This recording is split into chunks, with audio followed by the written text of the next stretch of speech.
Let's get started. Chapter 16, One Bargain Too Many. I woke with a start. How long had I slept? Someone was sobbing. Was I too late? I dug through the straw until I rolled out of the pile and onto the floor, at Opal's feet. Opal squealed. Her face was red and wet, but it got redder, and her sad eyes narrowed to angry slits. "Where have you been?" Opal demanded, hands on her hips. "Unloading straw?" Piles of straw reached nearly to the ceiling. They were stacked right up against the fireplace where flames snapped precariously. Opal stood between the fireplace and the spinning wheel. "Well, just look at this room," she said, as if she were my mother, and scolding me for not picking it up. "Lots of straw," I said. "Exactly. The king has promised to make me queen after this batch, and if you mess it up, you'll be the first person I behead." I was going to say that if I messed it up, she wouldn't be queen to behead anyone, but I was too tired to argue. My only comfort was that if I messed up, Opal and the miller would be punished too. I imagined them both chained in a dungeon. I sagged into the wheel and piled straw on my lap. The window was covered by straw, so I couldn't see if it was still light out or if night had fallen. It had been early morning when I fell asleep, but there was so much straw. No matter what time it was, I needed to work fast.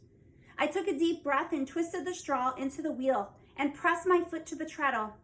All the aches and cramps returned. I spun as fast as I could, and Opal paced in a little circle, rubbing her hands together impatiently. "Can't you spin any faster?" "No." "Keep the straw close to you. Don't let it spill." She snatched some of the straw that had fallen from my lap and threw it on my head. "Don't you know what will happen if every last bit isn't turned into gold by morning?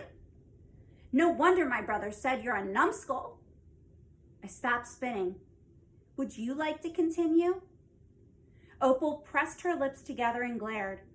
"Keep spinning or else." Or else we were both dead. I worked faster than ever. I piled the straw on top of me and worked the treadle as if I were pumping in order to breathe. Hours passed. My whole body felt like one big cramp from sitting at an odd angle and spinning for so long. Despite the growing pile of gold, the straw loomed over me, like a beast prepared to swallow me whole. I worked faster. Soon I could see the tapestries on the walls, then the windows. It was dark out, which meant there was still time. The sky began to lighten as I was coming close to finishing. The walls were now stacked with skeins of gold. I kept open space between me and the window so I could leave. I just hoped these walls were as easy to climb as the other tower. Only a few handfuls of straw remained at my feet. Opal had fallen asleep by the fire, her head resting on a pile of gold. A string of slobber hangs from her mouth. The fingers of one hand were clapped around a finger of the other hand, as if she were missing something there. Her ring. I stopped spinning. I hadn't made Opal give me something. I'd been so concerned with getting the spinning done in time that I forgot to ask. I had spun the gold, but what would have happened if I didn't bargain? Would it turn back to straw? Would someone get hurt? Maybe I wouldn't be able to leave the castle. "Opal," I whispered loudly. "Opal, wake up." "Huh?" She sat up. Her face had big red marks on one side from the way she'd slept on the gold. Her hair was pushed up and ratted all funny. She smacked her lips and wiped the slobber off her mouth. "Are you done yet?" she yawned. "Almost, but you forgot to give me something." "You never asked," she said with an innocent smile. "Well, I'm asking now." "What will you give me?"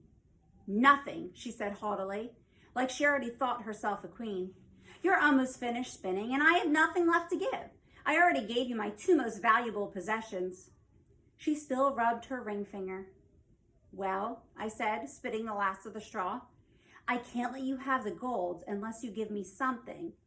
In fact, I can't leave here until you give me something. Won't it be a surprise when the king comes in and finds me here sitting at the spinning wheel?" her face scrunched up in anger, making her look wild and ugly. "Get off! Get away from that wheel," she growled. "No one would believe a little numbskull like you could do it. This gold is mine." She bent over to pick up a skein of gold, but couldn't. She tugged and pulled and scratched, but it was like the gold had melted into the floor and hardened altogether. I let out a mirthless laugh. She couldn't take it. The magic wouldn't let her. "What have you done?" she snarled. "You little scoundrel! I'll have your head for this." "The gold isn't yours," I said calmly. "You didn't give me something, so it's not yours. When the king comes, he won't be able to get it either." I smiled. Magic is so clever and logical.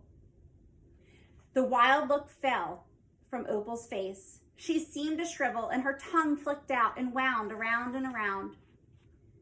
"Give you something?" she muttered. She scratched at herself, pulled at her hair, yanked at her dress. Oh no, was she going to give me her dress?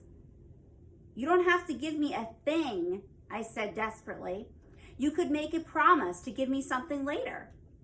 I had no idea if that would work, but Opal was making me nervous, and suddenly the witch's warning was echoing in my brain. Strange promises can come out of desperate. "Promise you something," she thought out loud.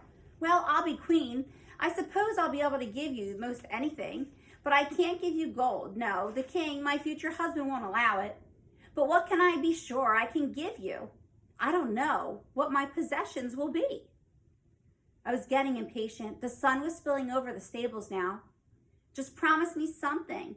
You can give me anything. Anything you know is yours. I'm not asking for your firstborn child." "My child? You want my child?" "No, that's not what Of course, you will probably never be able to have any of your own, and I might have more than I can care for." She was rambling to herself now. "My mother had 10 children, and her mother had a dozen. I'm sure I shall be the same. What is wrong with giving one to someone who shall not have any? Or if I never have one, I won't have to give it away. What harm is it to promise something that may never be?" "Opal!" There were footsteps coming to the tower. I wanted to tell her it didn't need to be a baby. It could be a biscuit, or it could be an apple. It could be her dress, but my tongue became a rock in my mouth. "Just give me something," I said. "What will you give me?" The footsteps came closer, and Opal tensed. "Get out!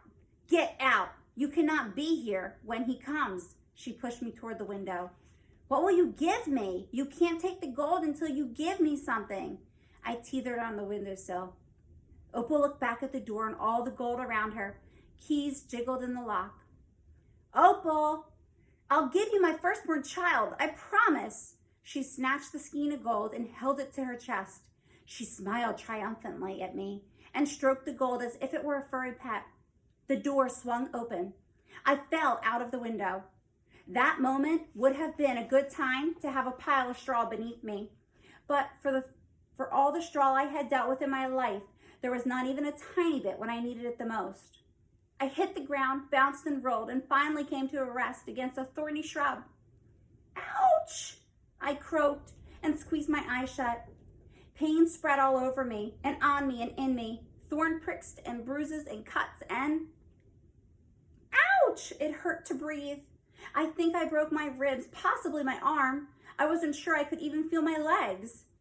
A flurry of movement and noise surrounded me, but everything was blurred and spinning. What's that? He just fell from the tower.